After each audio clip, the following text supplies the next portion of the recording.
Welcome to our channel. నేను యజ్ఞమూర్తి. రీసెంట్గా Laila cinema ఈవెంట్లో కమెడియన్ పృథ్వీ చేసినటువంటి కొన్ని కామెంట్లు వివాదాస్పదంగా మారటం మనకు తెలిసిందే. తనకి సినిమా షూటింగ్లో ఎదురైనటువంటి ఒక అనుభవాన్ని ఆయన ఒక సెటైరికల్ వేలో పాలిటిక్స్కి జోడిస్తూ చేసినటువంటి వ్యాఖ్యలు ఏవైతే ఉన్నాయో అవి పెద్ద దుమారాన్ని లేవదీశాయి. ఎందుకంటే ఆయన ఆ మాటల వెనక ఉన్న ఉద్దేశం వైసీపీని దుయ్యబట్టడం. సహజంగానే ఇది వైసీపీ వర్గాలకి తీవ్ర ఆగ్రహాన్ని కలిగించింది. అక్కడి నుంచి పృథ్వీని అలాగే లైలా సినిమాని ఆ సినిమా కథానాయకుడైనటువంటి విశ్వక్సేన్ని టార్గెట్ చేసి సోషల్ మీడియాలో ట్రోలింగ్ చేస్తూ వస్తున్నారు. దాంతోపాటుగా బాయ్కాట్ లైలా అనే హ్యాష్ ట్యాగ్ని ట్రెండింగ్లోకి తీసుకొచ్చారు. సో మనం ఆల్రెడీ చెప్పుకున్నాం పృథ్వీ ఏం కామెంట్లు చేశారనేది. అందులో ఆయన మేకల సత్తి అనేటువంటి క్యారెక్టర్ చేశారు. అభిమన్యు సింగ్ ఆ సినిమాలో వన్ ఆఫ్ ది విలన్ అయినటువంటి అభిమన్యు సింగ్ తోటి కలిసి ఈయన నటించారు ఎక్కువగా. సో అందులో భాగంగా ఇందులో ఒక్కసారి ఒక సన్నివేశంలో మేకలు ఎన్నున్నాయని లెక్క వేస్తే 150 ఉన్నాయి సినిమా మధ్యలో. చివరికి వచ్చేటప్పటికి మళ్ళీ ఒకసారి లెక్కేస్తే ఆ మేకలు 11 ఉన్నాయి. ఇది ఒక యాదృచ్ఛికంగానో లేదా తలంపుగానో ఇది జరిగింది అని ఆయన అటు డైరెక్టర్ను కూడా వినమని స్ట్రెస్ చేస్తూ మరి ఆయన మాట్లాడారు. సో ఇది సహజంగానే తీవ్ర వివాదాన్ని దుమారాన్ని సృష్టించాయి. పృథ్వీ సినిమాని సినిమాగా చూడాలని కానీ ప్రతిసారి కూడా ప్రతి ఈవెంట్లో ఇదివరకు కూడా అలాగే గేమ్ చేంజర్ ఈవెంట్లో కూడా రాజకీయాలు తీసుకొచ్చి మాట్లాడారు. ఇప్పుడు కూడా రాజకీయాలు తీసుకొచ్చి వైసీపీని కించపరిచే విధంగా మాట్లాడారు అంటూ వైసీపీ శ్రేణులన్నీ కూడా 14వ తేదీ అంటే ఫిబ్రవరి 14వ తేదీ రిలీజ్ అవుతున్నటువంటి లైలా సినిమాని అడ్డుకుంటామని చెప్పి కూడా వాళ్ళు హెచ్చరికలు జారీ చేశారు. బాయ్కాట్ చేస్తామని చెప్పేసి ఒక హ్యాష్ ట్యాగ్ని ట్రెండింగ్లో తీసుకొచ్చారు. అయితే ఆయన 30 years ఇన్ ఇండస్ట్రీ పృథ్వీగా పేరు పొందినటువంటి ఆ పృథ్వీరాజ్ ఆ మాటలు మాట్లాడేటప్పుడు ఆ కామెంట్లు చేసేటప్పుడు కథానాయకుడు విశ్వక్సేన్ కానివ్వండి, ప్రొడ్యూసర్ అయినటువంటి షైన్ స్క్రీన్స్ అధినేత సాహు గారి పాట కానివ్వండి ఆ టైంలో అక్కడ లేరు. అదే సమయంలో వాళ్ళు చీఫ్ గెస్ట్గా ఆ ఈవెంట్కి వస్తున్నటువంటి చిరంజీవి గారిని రిసీవ్ చేసుకోవడానికి బయటికి వెళ్ళి ఉన్నారు. ఆ స్టేజ్ దగ్గరగా ఉండకుండా ఆయన రిసీవ్ చేసుకుందామని వెళ్ళారు. అంటే అప్పటికి ఇంకా చిరంజీవి గారు రాలేదన్నమాట. చిరంజీవి గారు రాకముందు జరిగినటువంటి స్పీచ్లో పృథ్వీ ఈ మాటలన్నీ కూడా మాట్లాడాడు. సో దీంతో ఇది ఆయన చెప్పినటువంటి ఒక మేక పురాణంగా మారిపోయింది. దీనికి సంబంధించి బండ్ల గణేష్ సైతం అంటే పవన్ కళ్యాణ్ని దేవుడిగా భావిస్తానని చెప్పేసి నేను పవన్ కళ్యాణ్ భక్తుడిని అని చెప్పేసి స్వయంగా ప్రకటించుకున్నటువంటి బండ్ల గణేష్ సైతం కూడా పృథ్వీ మాటల్ని ఆయన తప్పుపట్టాడు. సాధారణంగా బండ్ల గణేష్ కూడా ఎప్పటికప్పుడు తనకి ఎవరైతే పవన్ కళ్యాణ్ గారికి వ్యతిరేకం ఉన్న వాళ్ళను కూడా ఆయన టార్గెట్ చేసి మాట్లాడుతూ ఉంటారు, పోస్టులు పెడుతుంటారు. కానీ సినిమా వేదికల మీద రాజకీయాలు ఎందుకు? దీనివల్ల ఆ సినిమాకి పెద్ద సమస్య రావడం కూడా దారుణం అని చెప్పేసి కూడా ఆయన రీసెంట్గా తన సోషల్ మీడియా హ్యాండిల్లో ఒక పోస్ట్ పెట్టారు. ఒకసారి దాన్ని చూద్దాం. ఎక్స్ వేదిక ఆయన పెట్టినటువంటి పోస్ట్ ఏంటంటే, రాజకీయం సినిమా రంగాలు ఒకటిగా చూడకూడదు. రాజకీయాల్లో ఉంటూ సినిమాలు చేసే నటీనటులు సినిమా వేదికలపై రాజకీయాలు చేయకూడదు. ఇలాంటి వారి విషయంలో నిర్మాతలు జాగ్రత్త వహించాలి. నటించిన వారి నోటి దూలకు సినిమాలకు సమస్య రావటం దారుణం. సినిమాను సినిమాగా చూడండి. All the best to Laila అని మొత్తాన్ని విశ్వక్సేన్ నుంచి డైరెక్టర్ రామ్ నారాయణని అలాగే ప్రొడ్యూసర్ని, అలాగే బ్యానర్ని, షైన్ స్క్రీన్ వీళ్ళన్నింటినీ కూడా ఆయన ట్యాగ్ చేశారు. సో దీన్ని ఇక్కడ చాలా స్పష్టంగా నోటి దోల అని పృథ్వీ సంబంధించిన ఆయన అన్యాపదేశంగా ఆయన పేరు ప్రస్తావించకుండానే నటించిన వారి నోటి దోలకు సినిమాలకు సమస్య రావడం దారుణం అని చెప్పేసి ఆయన ఏదైతే పోస్ట్ చేశారో అది కూడా ఇప్పుడు వైరల్గా మారుతుందని చెప్పాలి. ఎందుకంటే పృథ్వీ కూడా జనసేనకు సంబంధించినటువంటి ఒక కార్యకర్త కానివ్వండి, నాయకుడు కానివ్వండి.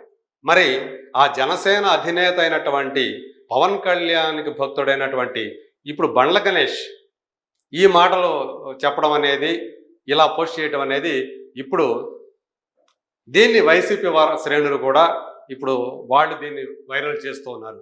బండ్ల గణేష్ చేసినటువంటి పోస్ట్ అంటే బండ్ల గణేష్కు ఉన్నటువంటి విచక్షణ పృథ్వీకి లేకుండా పోయింది అని చెప్పేసి కూడా ఈ సందర్భంగా సోషల్ మీడియాలో వైసీపీ శ్రేణులన్నీ కూడా దుయ్యబడుతూ ఉన్నాయి.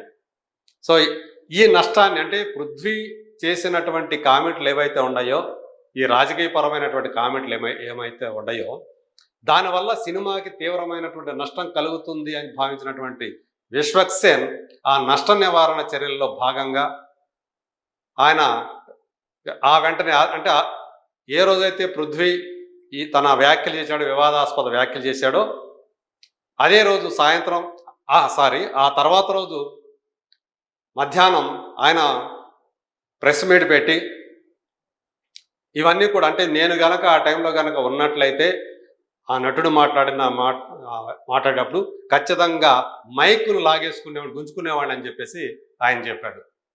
సో అది కాతే ఆయన మేక పురాణం చెప్తే మేకగా అంటే 150 మేకలు 11 మేకలు ఆయన చెప్తే ఆ మేకల్ని ఈయన గొర్రెలుగా మార్చాడు. అది వేరే విషయం.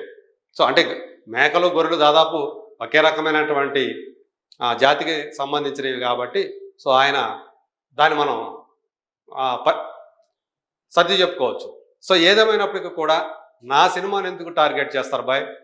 అతను మాట్లాడిన దానికి నాకు ఎలాంటి సంబంధం లేదు. అసలు రాజకీయాలు మాట్లాడకూడదు. దయచేసి మీరందరూ కూడా ఈ విషయాన్ని గుర్తుపెట్టుకోండి. నేను సారీ చెప్తున్నాను. సో అతని తరపున తను సారీ చెప్పాడు. సో అలాగే తన సినిమాని సో అలాంటి ఎవరో మాట్లాడిన దానికి బలి చేయవద్దని చెప్పి కూడా అతను కోరాడు. ఒక్కసారి అతను కూడా ఏం మాట్లాడాడో కూడా విశ్వక్సేన్ అది కూడా చూద్దాం. ఆ వ్యక్తికి నాకు ఏ సంబంధం లేదు, అతను నటించాడు సినిమాలో, కానీ నా ఈవెంట్ లో జరిగింది కదా, నేను సారీ చెప్తూనే మీరు కూడా సారీ సార్, ఎక్స్ట్రీమ్లీ సారీ, నా సినిమా కంప్లీట్ అంతే. మీకు కాదు సార్, వాళ్ళకే చెప్తున్నా సార్, మీకు కాదు.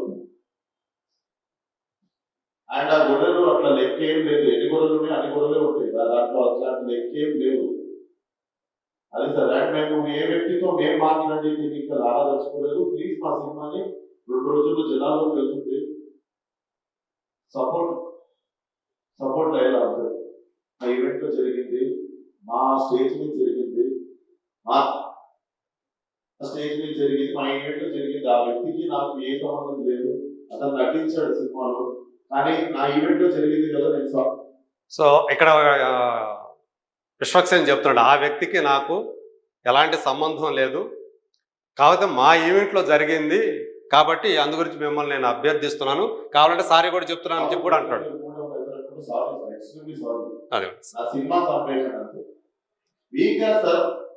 సారీ చెప్తున్నాడు అంటే ఎవరైతే దీన్ని సీరియస్గా తీసుకున్న వైసీపీ శ్రేణులు ఎవరైతే ఉన్నారో, సోషల్ మీడియాలో ఎవరైతే ట్రోల్ చేస్తున్నారో పృథ్వీని, అలాగే విశ్వక్సేన్ని, అలాగే లైలా సినిమాని, వాళ్ళకి సారీ చెప్తున్నాడు. తన సినిమాని చంపేయకండి అని కూడా చెప్పాడు. ఇంకొక మాట కూడా చెప్పాడు, ఆయన చెప్పినటువంటి గొర్రెలు అట్లా ఏమీ లేదు, ఆ లెక్క ఏమీ లేదు, మొదట్లో ఎన్ని గొర్రెలు ఉన్నాయో చివరిలో కూడా అన్ని గొర్రెలే ఉన్నాయని కూడా ఈయన చెప్తూ ఉన్నాడు.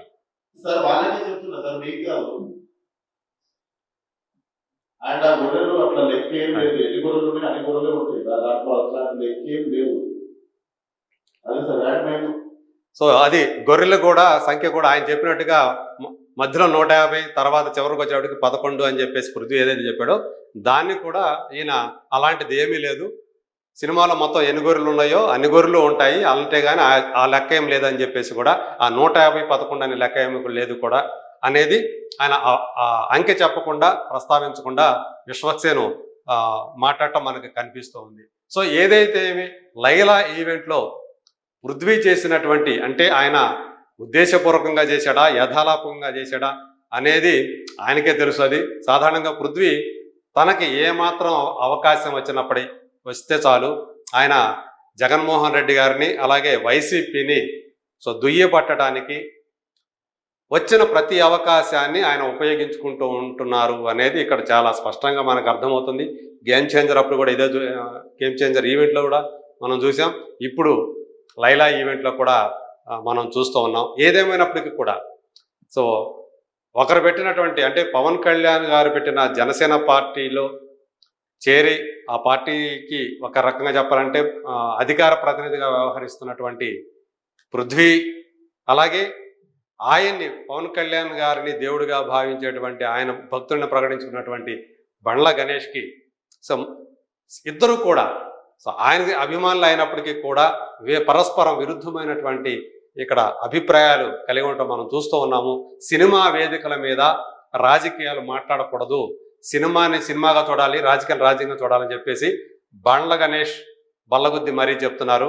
మరి పృథ్వీ దీని తర్వాత అయినా మరి ఆయన తనని మార్చుకుంటారా తన వైఖరిని, లేదా తన ధోరణిలోనే ఇలాగే అవకాశం వచ్చినప్పుడల్లా వైసీపీ పార్టీని కానివ్వండి, అలాగే జగన్మోహన్ రెడ్డి గారిని కానివ్వండి టార్గెట్ చేసి మాట్లాడుతూనే ఉంటారా అనేది మనం వెయిట్ అండ్ సీ. రాబోయే రోజుల్లో మనం అది చూస్తాము. ఆయన ఒకవేళ ఆయన రాజకీయాల ప్రస్తావన తన తర్వాత స్పీచ్లో కనుక తీసుకురాకపోతే ఆయన వైఖరి మార్చుకున్నారు అని చెప్పేసి మనకు